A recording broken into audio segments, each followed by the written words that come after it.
Hello, son. I'm looking for Henry Ruhlenfurter. Raffenboozer. Rosenberger. Warm up. You're going in. Gardenhoser. Ruhlengroder. I never doubted him for a minute. Hey, way to go, run amucker. Ron Gardner, you're going in. What'd he call me? What's going on, everybody? Listen to the Baseball Goombas. Today is June 26, 2018. This is our 14th podcast episode. John Goomba here with Chris Goomba. Running Mucker! Rowan Gardner! Sounds a rookie of the year there. Chris Goomba here, by the way. What's Goomba. going on, everybody? What's going on? So, some breaking news today related to the Mets. Unfortunately, Sandy Alderson, his cancer is recurring, and he will be taking an immediate leave as GM for the New York Mets.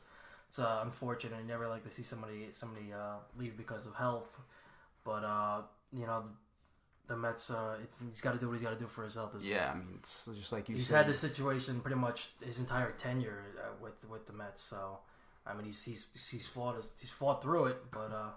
It's kind of awful timing with the Mets circus going on right now, and I hear these people say he's trying to run away from the circus. It's nothing. He's been dealing with this for a long time. Health is probably top priority, and people got to take care of what they got to take care of. And right now he's fighting this terrible disease, and this is his time for him to step down and do what he's got to do to beat this again, and hopefully leave the reins over to the three-headed monster that's going to... I was literally going to call it a three-headed monster. Three-headed monster with Rico, Manaya, and Ricciardi. And JP. I mean, we have great options here. Omar Manaya was a former GM of the Mets and the Expos before that. All you need is Steve Phillips. And all you need, that's true. Call him up. But... Ricciardi, was a GM for the Blue Jays for 8 years, and John Rico was assistant GM, and he was interim GM when Omar was let go the first time. So it's gonna be interesting. The three-headed monster here with I don't know how it's gonna work. Maybe you get a nice 2/3 vote. You need 2 out of 3 before anything happens. I think for the rest of the season, it's gonna be these three guys putting their heads together. See what happens with the rest of the Mets season, see what they could do with the deadline. I think it's mainly it's all deadline. That's all people are talking about right now is what can these three guys do, what's best for the team by the deadline. All these guys, like you said, like you mentioned, have experience. Come next season, it's my money's on Rico to be the GM. Yeah, he's full-time guy. Yep. But any of these guys, I think Manaya could come right back, and same thing with JP can take the reins. But why not? Jim Duquette maybe coming out of the studio for GM. Yeah, but regardless, they got to fix what's happening right now with the Mets because it is it's tough. It is a sinking ship. Tough to watch is actually being nice. The team is going farther and farther down the rabbit hole.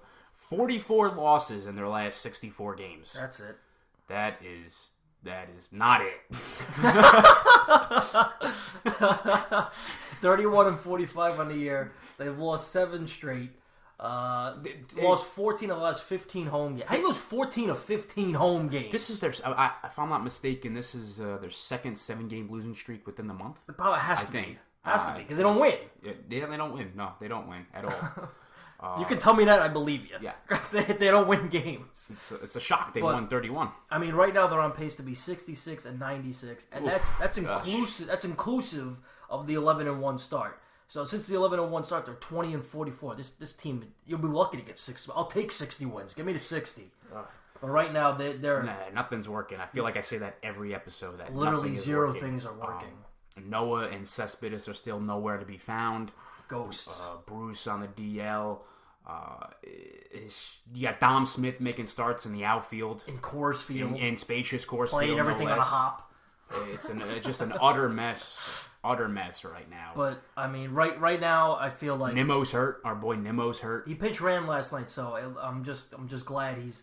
Hopefully it's I was saying serious. I was ready for this day-to-day hand to be 6 weeks. Because that's the way the Mets do things. Oh, no, he's fine. Oh, 6 weeks later. Look at Noah. Yeah. I said he's not pitching again, and I don't think he's pitching again. Yeah, you're close to right here. There's not much time left. But at this point, I just feel like Mickey Callaway has completely lost this team. I'm starting to just disagree a lot with the way he handles it. He stated that he doesn't like to raise his voice because it's important for clubhouse culture. What is this, a library? Look, whether it's Little League, high school, adults playing ball, pros, company softball league, we've all been there. When your team is playing like crap, you get yelled at. It's a motivation tool. Because once you let these players know that this is acceptable, that's how you go 20-44 out of your last 64. Yeah, you just gotta lay into the guys. Scoring 2 runs a game. Yeah, you said it earlier. Earlier in the month and last month that you don't think he would get thrown out ever. I know. For the Mets, and he did. He right? did. One time, but still, I mean, quick trigger. He's calm. That was like right after I said that. Yeah, it was like a couple of days after. It's like 2 days. Come on, Nick. No, his style, his managerial style has so far has been a calm, cool, collective demeanor. Yeah. It was like that way when they're 11-1, 12-2, and now it's the same way when they're 0-90. I know everybody's probably seen the video at this point now, but the one of Terry Collins going after the umpires after. Oh yeah, that was great. That was great stuff. I was mesmerized by that. Everybody cool. that saw it cool. said this was one of the most incredible things. But it was Terry Collins going at the umpires after Syndergaard threw behind Chase Utley and the umpire was mic'd up. Yeah, you never see videos like that. No, you don't, because it's vulgar. Yeah. But it was just. But it was incredible. You great human element like there. In the game. But everybody used to say, like, even me, I want to Terry out. When you sit here, now when you see that, you want to bring him back, bring Terry back. We need Terry back. The way Terry fights for his squad and his players, it makes you realize what you lost here. He's still up there in the office somewhere, but Mickey, I don't see him ever doing that. He'll just come up, have a one question conversation, nod his head and head back. Yeah, now his quotes have been really strange with the media. I had read one a couple days ago. He said something along the lines of, we don't really look at the record. We know where we are, and we just try to go out and play the game and try to get a win. You gotta I know teams don't like the scoreboard watch, but they are very aware of things, and you got to start looking, got to start paying attention to your record because it's fallen deeper and deeper down where you don't want to go, and you got to take accountability, and some, if that means firing up your squad, you got to fire up your squad. You can't just sit back and be what he's doing right now. Every time I watch a post game conference with him, it sounds like he's saying the same exact things. He just says, well, we need to play better baseball. And we need to get the fundamentals. And I just and they're not doing any of that. I don't think I've seen, and Conforto's my boy, I don't think I've seen Conforto hit a cutoff man yet. I don't know what they're doing. 3 errors last night against the Pirates. Sloppy play last night. Routine ground ball to Guillorme. He flings it to the stands. They immediately sent him down, no? To AAA. Yeah. But I mean, this is what they're doing though. Like they took a middle fielder, said, "Hey, go play third." They took Dom. They said, "Hey, go play left at Coors Field." They're putting these guys in positions to fail. And that's the issue with the New York Mets as a whole, as a team, as an organization. It's a lack of depth everywhere. Yeah. It's the roster, depth. The roster and the bench it's thin. It's aging. It's an aged, thin roster, and it's just positional depth. Nothing there. Nothing in the minors. There's lack of depth. Guillorme's your minors. Look at left field. Yeah, I mean, with Cespedes down, Lagares down, Nimmo shifted to right to cover Jay Bruce. And like we said, you got Dom Smith starting left field in Coors Field, and a little bit of Bautista, and and Jose Bautista.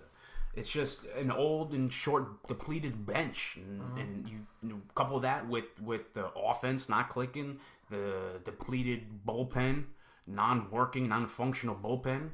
Yeah. And Noah missing from the starting rotation. You guys, Lugo and these guys, Wheeler, Matz. Other than DeGrom is the New York Mets. He's it. The New York Mets, Jacob DeGrom. The New York DeGroms. Ones. No, but who needs a 25-man roster when you got one player? I know. But we were just talking about just like the hitting not coming together, and one of the things that happened this week is Amed Rosario had an 8-game hitting streak. Rosario has been hitting. Okay. He's been hitting. Okay. It's not horrible. No, he's your shortstop. He's your shortstop. The previous 12 games, he was hitting 250, 10 hits, 3 doubles, and a home run. He's hitting 244 on the year with a 270 on base. It's low. And Callaway basically said, "Hey, we're gonna bench you. We're gonna work on some things in the middle of the season, but you're still on the team, and we're gonna go watch Jose Reyes ground foul balls." What does that even mean? I don't know. I've never work heard, on some things. I've never seen somebody take. Hey, we're going to give you 4 days off so you can do a little bit of T work. I never heard of that before. Work on some things. You're 22 years old. Your team is 31-45. Work through it. What's the difference? Work through it. Because Rosario, I just said had an 8-game hitting streak. He rose his average from 238 to 249 until he went for the 0-4, and they said we're going to bench it. The only thing, you're not going to go 3 for 4 every game. You're not going to go 4 for 4. So he went 0 for 4. It doesn't mean he got to work on things. But the only thing that I see that he can really work on is he's had in those 12 games he's had 0 walks and 40 plate appearances. But that's something you work through by seeing live pitching. Not off to the side. Not all. This is something this is not off the not tee. Spitting seeds in the dugout. You go out there and you face live pitching and you work on working out walks. I don't know another way to do it. But how are you gonna do it from the bench? How are you gonna do it from the bench? You're not gonna do it. No, from the you're bench. not. It's just to me. If he's a young player. You still have the team. Still 22. has, this guy's apparently your future. Yeah, right. And you still have high hope. The Mets still have high hopes for Rosario at short. Just play him. You're not going to go 2 for 4. You're not going to go 3 for 4 or 4 for 5 every game. You're going to have ups and downs, peaks and valleys throughout the season. That's why it's 162 games. Just let the kid play and work out the kinks. Yeah. Watch some film, take some longer BP, and head back out there. 31-45. What's the difference? You're off. You're gonna be off. Reyes is the deal breaker. Oh my god. Even though he actually got I think he got a double last night. He was late, but nobody wants to see Reyes anymore. Reyes is done. He shouldn't even be on this team anymore. The way he started the season. I feel like every time I watch the Mets, every night they seem to be on the wrong side of history. Every time. You look at the Rocky series, the double plays. How many double plays is the hit into? You look at the Dodger series, 7 solo home runs. 7 solo shots. Ridiculous. Oh my god. It was an assembly line just cranking out dingers at Citi Field. Just cranking them out. Every night is something different with this team. Mm-hmm. And it's not a good look. And up until we go to the deadline, and that the only way to if they want to remake this team. So that's the deadline. Everybody really. everybody is talking now like unload. Let's rebuild this farm system. But the Mets have a serious problem because we don't have much of anything to give. It's not like last year where you had a 250 Duda would pop, Bruce with 30 home runs, Addison Reed a potential setup man closer, Granderson veteran off the bench with pop. You don't have that anymore. What you have, those are nice pieces. What you have, Bruce DL hitting 212 with 3 homers. Yeah, that's appealing. Cespedes on the DL. God knows when that's coming back. D'Arnaud out for the year. Syndergaard injury. People will take Syndergaard. Teams will take Syndergaard. You need him for this year. When is he coming? You don't know when he's coming back. We're just going to sit here and wait. We don't know when he's going to come back. Med injuries, they tend to linger for months. Right, so now if... Davis fell into David Wright. He was gone for a year. Literally just fell into him. Year. That's what I'm talking about. You never know what these Met injuries. Vargas, DL with an 8.6 So that's the thing, the Met injuries. So, let me ask you a question. If just say, I don't know, I'm just throwing a team out there. Mm-hmm. The A's. Yeah. The A's acquire Noah Syndergaard. Now that he's off the Met circus... Maybe he comes back a little sooner. He could. So teams will take a shot on Noah. I think there just needs to be assurance that he'll be ready to pitch come August, September. But people will take. I hear you. Everybody will take Noah Syndergaard. And everybody will take Jacob deGrom. It's just a matter of will they or won't they dish deGrom.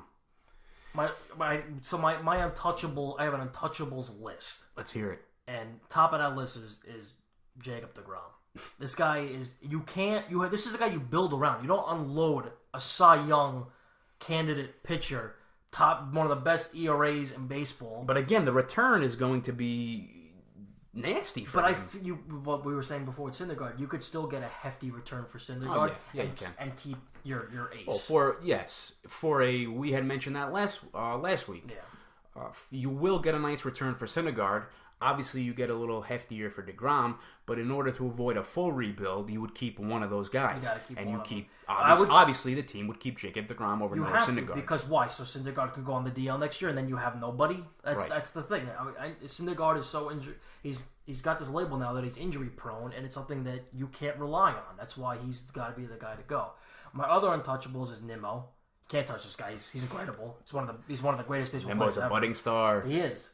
I have. Unfortunate that he got a little dicked up. But Bundled into one, Lugo and Gazelman. I just think they're way undervalued right now. With the roles they have for the Mets, I think they're undervalued, and they're better than anything you could actually get in return. They've been a dynamic duo. They've been a nice little 1-2 punch. Mm-hmm. If you're talking bullpen, Familia is only the piece that people would tend to gravitate towards. Mm-hmm. I think the team can get a nice reward for him. I think I would agree with you. If you're keeping Jacob DeGrom, I think I would keep Gazelman and Lugo to have just that kind of that bullpen piece. Yeah, that would be good for. My other two last untouchables. One is Conforto because he's just my boy.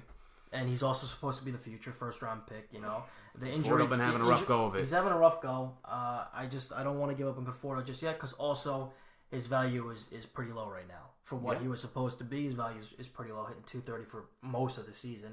And then last but not least is Wilmer Flores. This guy does everything. He's always he just plays everywhere. He's great off the bench. He's 15 to 20 home runs. He's always around, and he always comes up big situation. He's just a good ball player. Remember when he got traded and then didn't get traded? Yeah. So that's the other reason. Red fans love him, but I don't know. He just does so much for this team that you just don't realize. Crying in the infield, and all of a sudden he's still on the Mets. But like the healthy, there's healthy players that there's stuff that we have that people aren't just gonna want. Like Blevins with his 5.3 ERA, he's a lefty specialist. People are hitting 333 off of him. Lefties are hitting 333 off him. Swarzak. Yeah, Boone Logan circling the free agent after he was just cut by, I think, Milwaukee. Yeah. They talk about a lefty specialist. Our Yankee good old friend Boone Logan. Boone Logan. I don't even know he's still around. Me either. He's played independent ball. You have Swarzak with his 5.4 ERA, and he's almost matched his home run total of last year. Reyes with his 184, but I mean, Mets are probably going to sign him to a 10-year deal now because he's Reyes. And Frazier, he's hitting 223, and I refuse to let you give me he's a veteran. He's a great clubhouse guy. That's all. He is a good clubhouse guy. But he needs to produce. He needs to produce a little more on. You know what I didn't realize until I looked it up. When the Yankees were in the postseason, everybody's like, Frazier, thumbs down. Yeah, this guy's great. He's smiling in the dugout. He hit 188. Nah, I know. He hit 180 in the playoffs for you. He went 10 for 53. So I don't want to hear how great Frazier is. The guy did absolutely nothing for you in the playoffs last year. He's more. When you think of Todd Frazier, you think of a good baseball. Give me hits. A good baseball guy. I want hits. Yes, I agree. Hits. I'm not disagreeing with you. So I don't want to hear it. Frazier is not a good player to deal. He hit 200 last year for the season. Okay, then he hit 180 whatever in the postseason, and now he's coming here hitting 223. I don't see how people would want, and also he's got a 2-year deal, so that means they'd have to, whoever he gets him has another year of Frazier, which I don't even want. Nah, again, when people think Todd Frazier, for me, he's just a nice, likable dude in the clubhouse. Great. I want production. Todd gives me high fives. You're right. I want production out of my lineup. He's the first one on the top step when I come in from scoring. It's not the game. Winning ball games is not. Yes, it's a big proponent of that is good clubhouse chemistry, good team chemistry. Have him go, but take him back. Go ahead, take him back. I'm good. Now he's good. You don't want him anymore. I'm good. But it's not all. It's not all about gimmicks. not all about these gimmicks and thumbs down and the salt and pepper. It's just the grinder. Everything is just the Mets car wash. That's when they were terrible. It's not all about that. And yes, last year with the whole thumbs down, it was a big deal. Yeah. But they weren't winning because of thumbs down, because of people putting thumbs down. They weren't they weren't winning because of the New York Yankees weren't. I just like to make fun of it. weren't one game away from the World Series because people were putting 2 thumbs down. It's just not what it's about. But as far as the positional players with the Mets at the deadline, Cabrera's arguably been your best player. He's going to be your best guy to deal. Cabrera's going to be your best. And he's very versatile. Veteran off the bench, plays multiple infield positions. Yeah, no, he's good. He's always been a good ball player. 270, 280, with pop. He's going to be the guy that you're going to deal for the most. Other than that, I mean, I have Ahmed Rosario and Dom Smith here, but those are future guys. They're not win World Series now guys. Oh, no way. I know we want to, and their value is a little down too. I know we want to showcase Dom Smith because we're very high on Pete Alonso, who hit 3 home runs in the same game the other night. I think personally, I think he will be up with Big League Club before the year's over. I do. September call-ups. I do. I think you'll see him get a couple ABs. They were very adamant on him not being promoted this year, but I do think I don't see that happening. No, I think when you have 50 wins, you want to see what this guy's got. Exactly. Get him a couple of bats up here when he's batting third next year for this squad. It's crap. But so Asdrubal, Ahmed, and Dom, and I have Familia. 14 saves, 2.53 ERA. I'd call the Astros right now. Why would you even wait? I was shocked. Yeah, no, I was shocked when Kelvin Herrera from the Royals was traded to the Nationals. Yeah. And every year it just always seems like the Nationals get these bullpen guys with Ryan Manson, Sean Doolittle. I don't know. The fit was kind of strange. It feels like the Nats are always trying to rebuild the pen. Always, every year. They're always like, saying every year. They still need 2-3 guys. Yeah. And then these guys are gone, and then they need 2-3 more guys. I think Herrera would have been a fantastic fit with the Astros, and he would have been their closer. He would have been the closer. Because Ken Giles still punching himself. He's still punching himself in the dugout. The fit was a little strange with the Nationals, but again, we'll see what happens. But no, I call the Astros today and say, what will you give me for Familia? Other than that, I would deal either Wheeler or Matz. As another starting and pitching again package. teams I wouldn't start look at them as well. every single, because the starting pitching is not really the issue with this team besides Vargas. So I would deal Wheeler or Matz. Try to get yourself some AAA guys, top prospects. It was probably a better thing he landed on the DL and didn't make that start for the Mets instead of letting up 9 runs in the first 2 innings. Jeez, he's something. Yeah. Good thing you threw him at Coors Field, change up to a bunch of power hitting rights. I watched that game back to back. Brutal. Nolan just had his way with him, sitting on 80 and flat. Kills the Mets. Kills everybody. But yeah, he's incredible. He's a great ball player. Nolan is an MVP player. But so the Yankees. Well, the Yankees are the Yankees. The complete opposite. Just flip the records. Cruising right along. Yankees are cruising right along, taking care of business, except for this lost weekend series in Tampa, where they got swept. It happens. And they got shut out. So, yes, it does happen. But other than that, that was our first series loss since May 21st to 23rd. That's incredible. When the Rangers took 2 or 3. That's a long time to not lose a series. Yeah. But things are still going pretty well. They got Montgomery down. They got Tanaka down, so starting rotation. Everybody knows it's no secret that they're going to need to upgrade at the deadline sooner or later. Mm-hmm. But with that lost series, just forget about it. It's not a big deal. Move along. Mm-hmm. Keep the line moving. They started with the Phillies last night in Philly, and they rattled off a win. So there you go. They're ready to turn the page, and they're up 3-0. I think right now as we're doing this episode. Overall 51-25. I think we would take that. I think the Yankees would take that. I'll take 25 and 51. They're a half game up on Boston, and that whole Boston Yankee dynamic is going to go down to the very end, to the wire, and it's just going to be a battle of back and forth. Who wants it more, and who's going to wind up with 100+ wins in the do or die game. It's pretty wild as it's going to happen. Along the way in that Rays series, Gary Sanchez, unfortunately, went down with a reported grade 1 groin strain, out 3 to 4 weeks. We'll see if that's longer because these things kind of linger.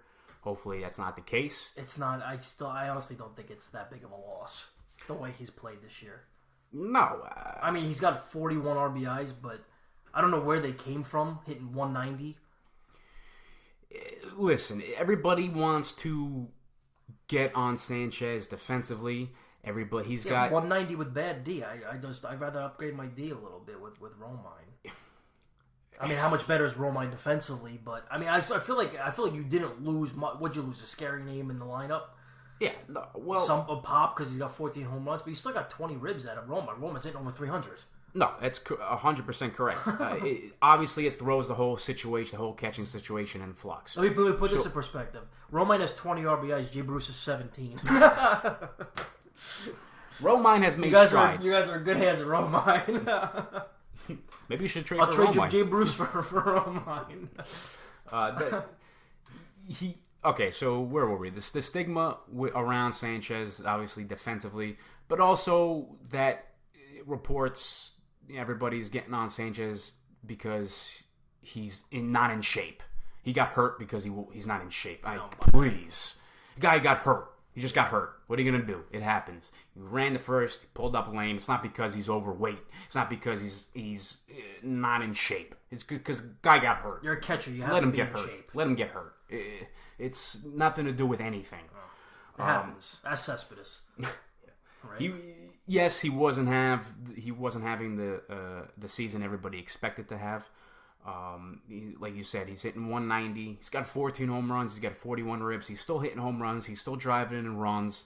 I don't care what anybody says. The production and the presence in the lineup. It's going to hurt. It's going to hurt. You lose a scary name in the lineup. It's going to hurt no matter what. It's still a big bat. It's a feared bat in the heart of the order who could change the game in an instant, change the dynamic of the game in one swing of the bat. Mm-hmm. So that's going to be missed. Romine is no Sanchez. No. You got an 8-hitter now instead of. It could have been a lot worse. Groin strains could be a lot worse than what it was. So enter Austin Romine. He's going to be the guy with, they called up Kyle Higashioka from AAA, who's 0 for 18 in his MLB career. Looking for his first big league hit. He's due. He's a light hitting catcher. I don't think anybody's expecting anything out of him whatsoever. He's just there. Back to the pitcher. He's there to just spell Romine, and if he happened to scratch off a single. Mm-hmm. They'll take it. Yeah. But 0 for 18. 0 for 18. It's Romine's job to lose, and Romine has been hitting this season. He's picked up steam. He's turned a corner in the hitting department. It's gonna be a fluid situation. Romine has been here. He's been around the team. He knows these pitchers. Yeah. He calls a good game. Pitchers like throwing to him, so it's not ideal they lose Sanchez, but it's not the end of the world. They can weather this storm. You guys are first in baseball in home runs, third in runs. I really don't. It's not crazy, but it just stinks that he's down for a couple weeks. After Sanchez last year, after Sanchez hurt his biceps in April of 2017, they went 16-5 with Romine hitting 327. So essentially, it's Romine rakes apparently. he's a very adequate, underrated backup catcher. I'll trade you anybody and start him. We still need a starting catcher. Give me Devin Mesereau. So no thanks. Romine started all but 3 of those 21 games Sanchez was out. So essentially, again, it's been done before, and it'll have to get done again, and it's more than capable of happening. So. Romine this season, 291, 4 home runs, 20 ribs. Again, major strides in the hitting department, and it's got to continue, hopefully. He's a career 230. So again, it's maybe the average everything will catch up to him, and it'll even out a little bit. But I don't think the Yankees are looking for a 300 hitter. They're looking for a 240, 250 in the meantime. 250 all day. Couple home runs, 10 ribs. Yeah. and stellar defense, and they'll be all right. It just only means that the rest of the lineup has to continue to hit. Everybody moves up a slot. Right. Stanton's got to continue his hot streak. Gregorius got to get back to a hot streak. Yeah. Judge be Judge. Torres and Andujar continue to flash. Mm-hmm. And Bird, he's got to start hitting the baseball. I'm so sick of this guy. He's just not Bird, the player that everybody thought. Gosh, start playing baseball. Do something. But they all got to pick up the slack and carry more weight on their shoulders, and I don't see that big of a deal about this. It's going to be weather no matter what. You never know. Maybe the time off will help clear Sanchez's head a little bit because he has been struggling. I'm sure he's heard the news surrounding his name. They can't, he's hitting 190, 195, can't scratch 200. So maybe this time off, 3-4 weeks, will refresh him and get him a mental break, and he'll come back for the ready for the second half of the season, ready for the postseason, and be Gary Sanchez like old. Yeah. So I don't think that's something we'll see, but maybe blessing in disguise sort of thing. As far as the Yankees deadline, we talk about the Mets. Let's talk a little bit about the Yankees. Buyers. Again, it's no secret that they're going to need pitching help. They really are. They can't just sit back. They can't sit back. Because the Astros will just walk into the World Series and take it again. It's going to be a three-way battle. Talk about another three-headed attack with the Mets GM. It's going to be a three-headed attack in the American League with the Yankees, Astros, and Red Sox. Yep. Astros pitching is phenomenal, but their bullpen is still a thorn, and they're going to need to upgrade the bullpen. And they're not going to sit back and not do anything and think they'll catch the Yankees.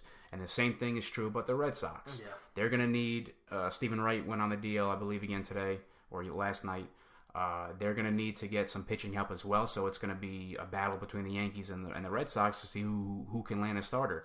And the Yankees can't stand pat and think that they'll catch Houston or Boston at the end with what they have now. But what you also have to realize about the Astros is, they can go out and get a bullpen guy to solidify the back end of the bullpen, but they also have Verlander, Keuchel, Cole, McCullers, and Morton. So once you go to your postseason 4-man rotation, I mean, based on numbers, you might have Keuchel or McCullers coming out of that pen also. So it's scary. So if you add one of those guys to the pen plus somebody they go and get, everybody should just go home. Because if you got the same Astros team as last year with a bullpen now, it's scary stuff.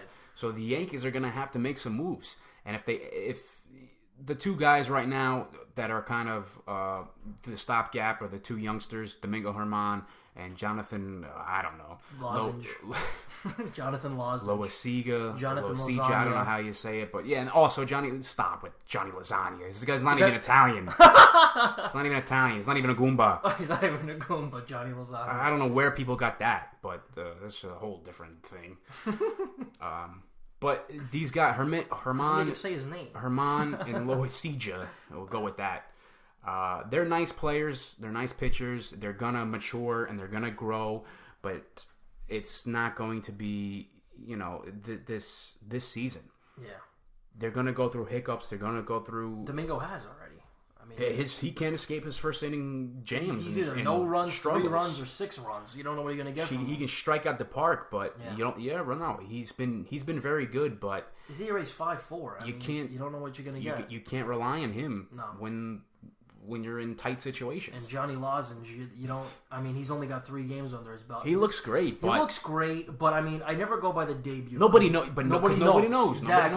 Nobody knows. They haven't seen this guy, and they're going to catch up to him eventually. And I wouldn't. The team, myself, and the team wouldn't. I don't think would place their bets on these two guys down the